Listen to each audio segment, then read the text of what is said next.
तो दोस्तों स्वागत है हमारे YouTube चैनल इंदौरी व्लॉग्स पर। और ओम नमः शिवाय। और आप सभी दर्शकों को महाशिवरात्रि की बहुत बहुत शुभकामनाएं। आज हम आपको महाशिवरात्रि की सबसे प्रमुख कथाओं का विस्तृत वर्णन बताने वाले हैं, जो कि इस पर्व के आध्यात्मिक और धार्मिक महत्व को गहराई से समझाती है। तो यह तो सबको पता है कि शिव पार्वती का पावन विवाह होता है महाशिवरात्रि को। इसके अलावा भी 3 कहानी और है। तो सबसे पहले शिव और पार्वती का पावन विवाह वाली हम कहानी आपको बताते हैं। महाशिवरात्रि को शिव शक्ति के मिलन का उत्सव माना जाता है। सती के आत्मदाह के बाद शिव वैराग्य में चले गए थे।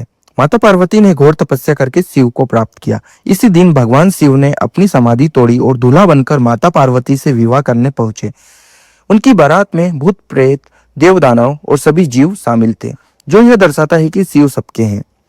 और अब सबसे प्राचीन कथा हम आपको बताते हैं, ज्योतिर्लिंग का प्रकटीय।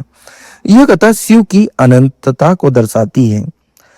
एक समय था जब विवाद हुआ कि सृष्टि के आरंभ में ब्रह्मा जी और विष्णु जी के बीच श्रेष्ठता को लेकर जो है विवाद चला। जब सृष्टि का निर्माण हो रहा था उसी समय ब्रह्मा जी और विष्णु जी के बीच में जो है विवाद चला।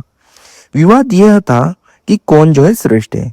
तभी अग्नि स्तंभ विवाद शांत करने के लिए महादेव ने जो है एक विशाल अनंत अग्नि स्तंभ मतलब ज्योतिर्लिंग के रूप में प्रकट हुए। भगवान शिव एक ज्योतिर्लिंग के रूप में प्रकट हुए और कहा कि जो यह नाप देगा कि ये ज्योतिर्लिंग का अंत कितना बड़ा है, वही जो है श्रेष्ठ होगा। तो ब्रह्मा जी ने हंसकर अपने हंस को बुलाया, उसके ऊपर बैठकर निकल गए ज्योतिर्लिंग की लंबाई नापने के लिए। वहीं विष्णु जी भी वारा बनकर नीचे की ओर स्तंभ का अंत खोजने निकल गए। अब सत्य की विजय। विष्णु जी ने हार मान ली और स्वीकार किया कि स्तंभ का कोई अंत नहीं है, ज्योतिर्लिंग का कोई अंत नहीं है। लेकिन ब्रह्मा जी ने केतकी के फूल के साथ मिलकर झूठ बोला कि उन्होंने अंत पा लिया। तब शिव ने प्रकट होकर सत्य बताया और यही दिन महाशिवरात्रि कहलाया। और एक और कथा है जो हलाहल, विष और नीलकंठ से रिलेटेड है। समुद्र मंथन के दौरान जब कालकूट विष निकला तो पूरी सृष्टि जलने लगी। सृष्टि को बचाने के लिए शिव ने यह विष भी पी लिया। माता पार्वती ने उनके गले को पकड़ लिया ताकि विष नीचे ना उतरे। विष के कारण शिव का शरीर जो है तपने लगा। उन्हें शीतलता प्रदान करने के लिए देवता ने रात भर जल चढ़ाया और भजन कीर्तन किए। इसलिए शिवरात्रि और अभिषेक और जागरण का विशेष महत्व माना जाता है शिवरात्रि पर्व पर। अब एक प्रचलित कथा जो चली आती है कि भगवान शिव जो है अनजाने में भी अगर उन पर आपने जो है बेलपत्र चढ़ाया और पानी चढ़ाया, अनजाने में भी आपने अगर शिव की भक्ति करी है तो शिव जो है प्रसन्न हो जाते हैं। तो ये कथा है शिव पुराण में भी जो है इसका वर्णन किया गया है। तो मैं आपको बताता हूँ, महादेव केवल एक बेलपत्र और जल से भी प्रसन्न हो सकते हैं। बिल्कुल।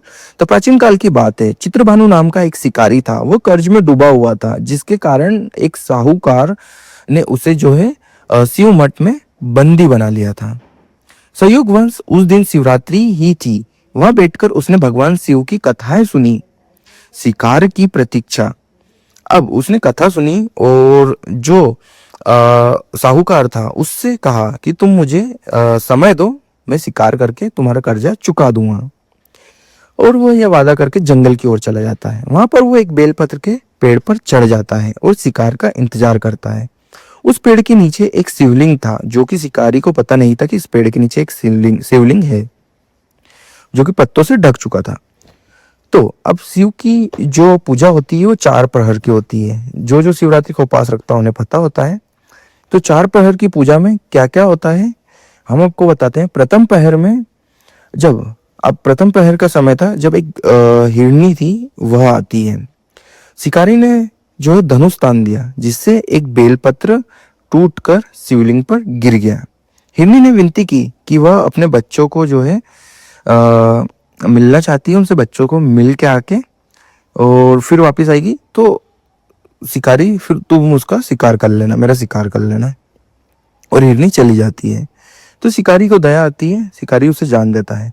फिर द्वितीय और तृतीय पहर में इसी तरह 2 और हिरनियां आई और शिकारी ने उन्हें भी जाने दिया। और हर बार जो है धनुष तानते समय अनजाने में बेलपत्र जो है शिवलिंग पर चढ़ जाता था। शिकारी के पास पीने के लिए कुछ जल था, तो गलती से वो जल भी छलक के शिवलिंग पर चढ़ जाता था, जिससे उसकी 3 पहर की पूजा संपन्न हुई। चतुर्थ पहर में अंत में एक हिरण आया। शिकारी की भूखी संतानें याद आई।